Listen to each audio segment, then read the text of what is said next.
नमस्कार, स्वागत आहे तुमचे आमच्या चॅनेलमध्ये। आवाज महामुंबईचा, शोध बातमीचा, कौल मनाचा। चला तर मग आमचे चॅनेल शेअर करा, लाईक करा आणि सबस्क्राईब करा।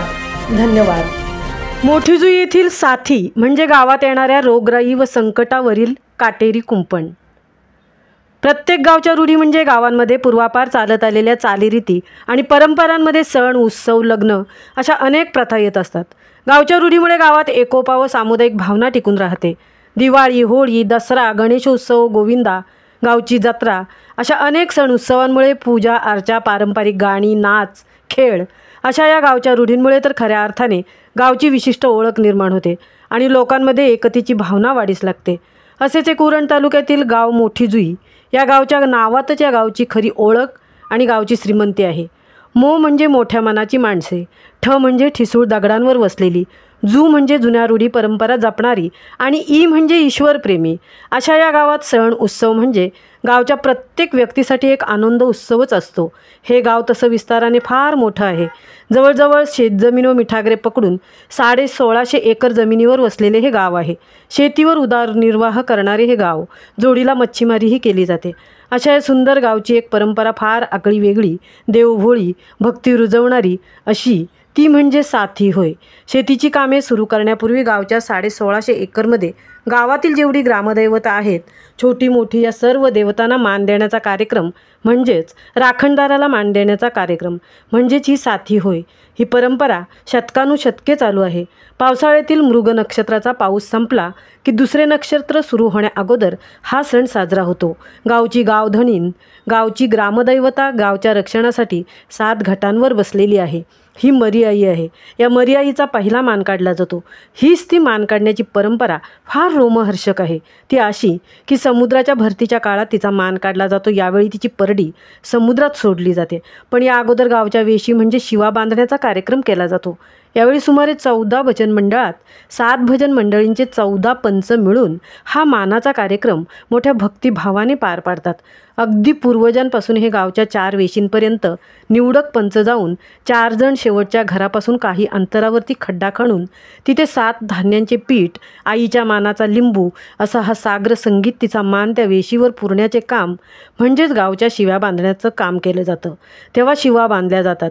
त्यांचे वैशिष्ट्य म्हणजे यावेळी आईच्या मंदिरात मात्र घंटानाद चालू राहतो। जोपर्यंत दिशांना गेलेले ते पंच गावच्या वेशीवर 7 धान्यांचं पीठ टाकून येत नाहीत तोपर्यंत हा घंटानाद तसाच घणघणत असतो। तसं पाहता या परंपरेला शास्त्रीय कारण असे असावे की या गावकऱ्यांच्या दृष्टीने ही जरी भ्रामक कल्पना वाटली असली तरी यामागे शास्त्रीय दाखला आहे। पूर्वी पटकी, हिमज्वर, प्लेग, नारू असे यासारखे असंख्य साथीचे अनेक आजार पसरायचे। पावसाळ्यात ते पसरायचे आणि ते पसरू नयेत म्हणून अशी कल्पना रूढ झाली असावी।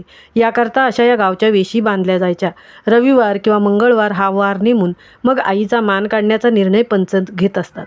गावची रक्षणकर्ती मरीआईची खण, नारळ आणि ओटी पूजेच्या साहित्याने तिची परडी भरली जाते। असा हा परडीचा मान हा पूर्व परंपरेचा मान एका घराण्याला मिळालेला आहे। तो म्हणजे हरिलाल गण्या पाटील यांचे वडील, त्यांचे आजोबा पणजोबा त्यांच्या डोक्यावरती ती परडी दिली जायची। गावाच्या वतीने परडी घेणाऱ्या माणसाला नवीन कपडे दिले जातात।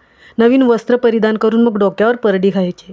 गावातील भरतीच्या वेळेला ओटी लागण्याच्या वेळेत साधारणतः 4 वाजताच्या सुमारास ही परडी गावच्या आईच्या मठात नेली जायची। तेव्हा मात्र त्या काळी मराठी शाळेच्या मुलांची शाळाही लवकर सुटायची, जेणेकरून हा देवीचा मान निघाल्यानंतर कुठलीही लहान मुलं बाळं या मानाच्या मध्ये येऊ नये म्हणून या काळात आपापल्या घराची दारेही बंद असायची। गावचा मान निघाला की तो खाडीकडे महाकालाईच्या उघडीकडे दूर समुद्राच्या मोठ्या लाटेत हा मान काढला जायचा। तिथे नेऊन एकदा का तो मान सोडला की तिथे पंच हे साथीचा दिवस, राखणदाराला कोंबड्या बकऱ्याचा मान देण्याचा दिवस तो म्हणजे रविवार नेमला जायचा। शेतावरील 1600 एकरातील बापूजी देव, बाप देव अशा सर्व देवदेवतांना अर्थात गावच्या सर्व आळ्यांना सगळे देव त्या आळीने वाटून दिले होते। मग त्या दिवशी बोकड घेऊन त्या देवाला मान दिला जातो।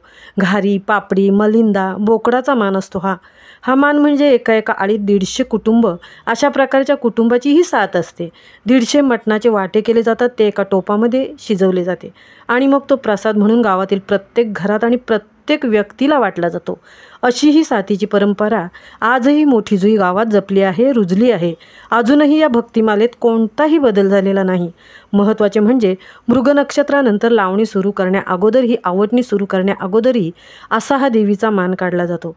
जोपर्यंत हा मान निघत नाही तोपर्यंत शेतीच्या कामाला कुणीही हात लावत नाही आणि अनावधानाने जर कोणी सुरुवात केलीच तर त्याच्यावर कोणते तरी संकट येत असे असा समज होता आणि तो आजही आहे.